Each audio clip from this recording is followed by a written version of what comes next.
Hello नमस्कार, Radhe Radhe, good evening my dear student. उम्मीद करते हैं आप सभी स्वस्थ और मस्त होंगे। मैं हार्दिक यादव आपका आपके यूट्यूब चैनल संस क्लासेस पर ढेर सारा स्वागत एवं अभिवादन करते हैं। उम्मीद करते हैं आपकी पढ़ाई शानदार और लाजवाब चल रही होगी। हम लोग पढ़े थे हार्मोन्स, और हार्मोन्स में मैंने बताया था कि हार्मोन्स दो प्रकार से होते हैं। एक होते बेटा आपके जो है जंतु हार्मोन्स और एक होते पादप हार्मोन्स।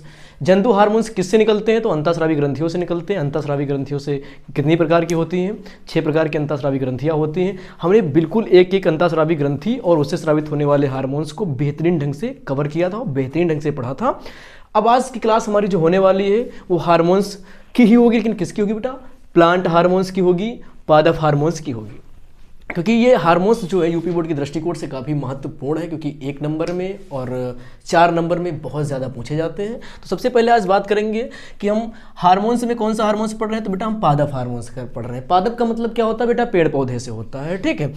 अब हम बात करते हैं कि पादप हार्मोन्स को और किसी नाम से जाना जाता है, ठीक है। तो बेटा पादप हार्मोन्स को बेटा फाइटो हार्मोन्स के नाम से भी जाना जाता है। ये बात आपको बिल्कुल ध्यान में रखनी है, ये बात आपको आगे चल करके काफ़ी ज़्यादा मदद करने वाली है, ठीक है। तो फाइटो हार्मोन्स अगर कोई बोले तो इसका मतलब क्या है? वो पादप हार्मोन्स के बारे में ही बात कर रहा है। अब हम क्लास को शुरू करते हैं, एक एक चीज़ आपको बेहतरीन ढंग से समझाएंगे, ठीक है। पादप हार्मोन्स जो होते हैं, अब ये होते क्या पादप हार्मोन्स? अब इस बात पर बात करते हैं। देखो कि पादपों की विशेष प्रकार की कोशिकाओं या फिर मेरिस्टेम से स्रावित होने वाले, एक प्रकार का ऊतक होता है, मेरिस्टेम से स्रावित होने वाले वे रासायनिक पदार्थ यानी कि पौधों की विशेष प्रकार की कोशिकाओं से विशेष प्रकार के निकलने वाले केमिकल यानी कि रसायन जो पौधों के समस्त गतिविधियों को नियंत्रित करते हैं व निर्धारित करते हैं, हार्मोन्स कहलाते हैं। ये तो रही एक जो है डेफिनेशन एक उच्च लेवल की। अब हम आपको सीधी से समझाते हैं कि आपको 2 चीज़ें ध्यान रखना है। पौधे की समस्त गतिविधियों को नियंत्रित व निर्धारित करते हैं। तो ऐसे भी कह सकते हैं कि पौधों की विशेष कोशिकाओं से निकलने वाले विशेष प्रकार के वे रासायनिक पदार्थ जो पौधे की समस्त गतिविधियों को नियंत्रित एवं निर्धारित करते हैं, पादप हार्मोन्स कहलाते हैं। ये परिभाषा को समझ नहीं है। ये क्यों नहीं समझ में? क्योंकि सर इसमें क्या बता दिया आपने कि पौधों की विशेष प्रकार की कोशिकाओं से कुछ रासायनिक पदार्थ निकलते हैं और वो क्या कर रहे हैं कि पौधों की समस्त गतिविधियों को नियंत्रित करते हैं व निर्धारित करते हैं। ये समझ में नहीं आया, अब हम समझाते हैं बेटा। इधर देखो ध्यान से एक बार स्क्रीन पर। मैंने एक छोटा सा क्या ले लिया बेटा? प्लांट ले लिया, ठीक। मैंने क्या ले लिया? एक छोटा सा प्लांट ले लिया, ठीक। मैंने एक प्लांट्स बना दिया छोटा सा, देखो, ठीक। समझ जाना आप इसमें, ठीक। अब ये बात क्या है इस प्लांट्स में? मैंने कहा कि ये प्लांट्स कितना बड़ा होगा, मतलब ये कितना लंबा होगा, कितनी सी लंबाई होगी। यानी कि प्लांट छोटा सा था, बढ़ते बढ़ते बढ़ते बढ़ते एक समय आया कि इसकी बाढ़ रुक गई, यानी कि कितना बड़ा होगा। ये बात भी कौन तय करता है बेटा? कितना बड़ा होगा ये कौन बात तय कर रहा है बेटा? ये भी आपका हार्मोन्स ही करता है, ठीक। यानी कि ऐसा नहीं कि पेड़ बढ़ रहा तो बढ़ते बढ़ते बढ़ते बढ़ते बिल्कुल आसमान को छू जाएगा, ऐसा तो है नहीं। एक समय आता है कि उसकी बाढ़ क्या हो जाती है? रुक जाती। आखिर आपने सोचा कि पौधे बढ़ रहे हैं और इनकी बाढ़ रुक क्यों गई?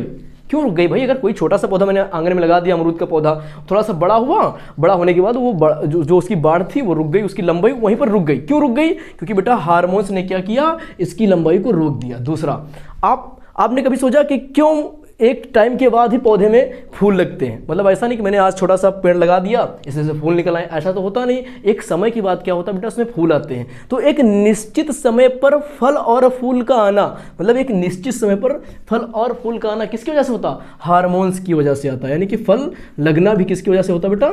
हार्मोन्स की वजह से ही होता है। चलो ठीक है, अब बात करते हैं ये फल अगर लग गए तो कच्चे ही हमेशा क्यों नहीं होते? बीच में पक क्यों जाते हैं? ये भी एक हार्मोन्स की वजह से फल पकते हैं। तो फलों का पकना है ना, हम बात करें क्यों? फलों का पकना हो गया बेटा, ठीक। अब हम बात करते हैं पत्तियों का गिरना। पेड़ से पत्तियां क्यों गिर जाती हैं भाई? क्यों गिर जाती हैं? ये भी एक रीज़न है। हार्मोन्स की वजह से ही पेड़ की पत्तियां क्या होती हैं? गिर जाती हैं, ठीक है। अब हम कहें कि हार्मोन्स की वजह से ही पेड़ मोटा होता है, पेड़ चौड़ा होता है, पेड़ लंबा होता है, उसकी जड़ें कितनी बड़ी होंगी, यहाँ तक कि ये बात भी किस पर बेटा डिपेंड होता है? हार्मोन्स के ऊपर पूरी तरीके से डिपेंड होता है। तो हम कह सकते हैं कि पौधे की समस्त गतिविधियाँ हैं या नहीं है या नहीं? फलों का लगना, फूल का आना, पकना, पेड़ का लंबा होना, पेड़ का मोटा होना, जड़ें कितनी बड़ी होंगी, ये सारी क्या है, पौधे की गतिविधियां है ना। और इन सभी गतिविधियों को कौन नियंत्रित करता है, हार्मोन्स नियंत्रित करते हैं। यानी कि फलों का लगना, यानी कि किसी पौधे में आपने देखा है, अब आम की बात करें तो आम हमें जून जुलाई में आते हैं ना, देखो कितना जून जुलाई में हम लोग आम खाते हैं। क्यों ऐसा क्यों नहीं कि अभी क्यों नहीं आ रहे, हालांकि अब आते हैं। कुछ पेड़ ऐसे हो गए हैं जिनमें क्या किया गया बेटा, टिश्यू ट्रांसफर, उनका डीएनए चेंज किया गया है ना, ऊतक संवर्धन के द्वारा 12 मासी पेड़ लगा दिए गए। लेकिन मान लीजिए तो ये तो क्या हुआ, कृत्रिम प्रक्रिया द्वारा बनाया जा रहा है ना, साइंटिफिक तरीके से। यानी अगर नेचुरल तरीके से देखें तो हमको गर्मी में ही आम खाने को मिलते हैं। क्यों, क्योंकि ये हार्मोन्स की वजह से, हार्मोन्स की वजह से ही उस समय पर फल आते हैं। ऐसा नहीं कि पेड़ में जब देखो तब फल लग जाएंगे, देखो आप पेड़ आसमान को छू रहा है, ऐसा बिल्कुल नहीं होता है। यानी कि पौधे की समस्त गतिविधियों को कौन नियंत्रित करते हैं, हार्मोन्स नियंत्रित करते हैं। ये बात समझ में आ गई आसानी से। अब हम बात करते हैं कि निर्धारित एक निश्चित समय पर क्या होते हैं, फल आते हैं। एक उनकी लंबाई कौन होती है, लंबाई को रोकते हैं। ठीक, समस्त गतिविधियों को नियंत्रित करते हैं, मतलब रोकते हैं। ऐसा नहीं कि पेड़ आसमान को छू जाएगा, यानी कि पेड़ बहुत मोटा हो जाए तो 4-5 गांव में फैल जाए, ऐसा बिल्कुल नहीं होता। वो क्या करता है, उसको नियंत्रित करता है। ठीक, फल लगते हैं, फल समय पर पकते हैं, पत्तियां पेड़ से समय पर गिरती हैं, फिर नई पत्तियां आती हैं। ये पौधे की समस्त गतिविधियां हैं और इनका नियंत्रण किसके द्वारा होता है, पादप हार्मोन्स के द्वारा होता है, फाइटो हार्मोन्स के द्वारा होता है, प्लांट हार्मोन्स के द्वारा होता है।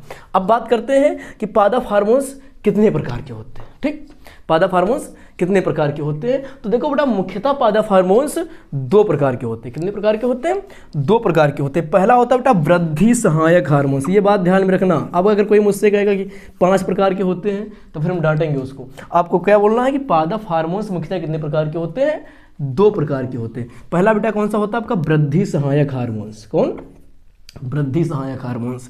इसमें कितने हार्मोन्स होते हैं वृद्धि सहायक हार्मोन्स में, तो वृद्धि सहायक हार्मोन्स में 3 हार्मोन्स होते हैं। पहला कौन सा बेटा, ऑक्सिन होता है, दूसरा जिब्रेलिन होता है, तीसरा साइटोकाइनिन्स होता है। कौन सा होता है, साइटोकाइनिन्स होता है। ये 3 हार्मोन्स क्या होते हैं बेटा, आपके वृद्धि सहायक हार्मोन्स होते हैं। अब हम बात करेंगे वृद्धि रोधक, यानी कि जो लंबाई को रोकते हैं, वृद्धि रोधक हार्मोन्स कौन से।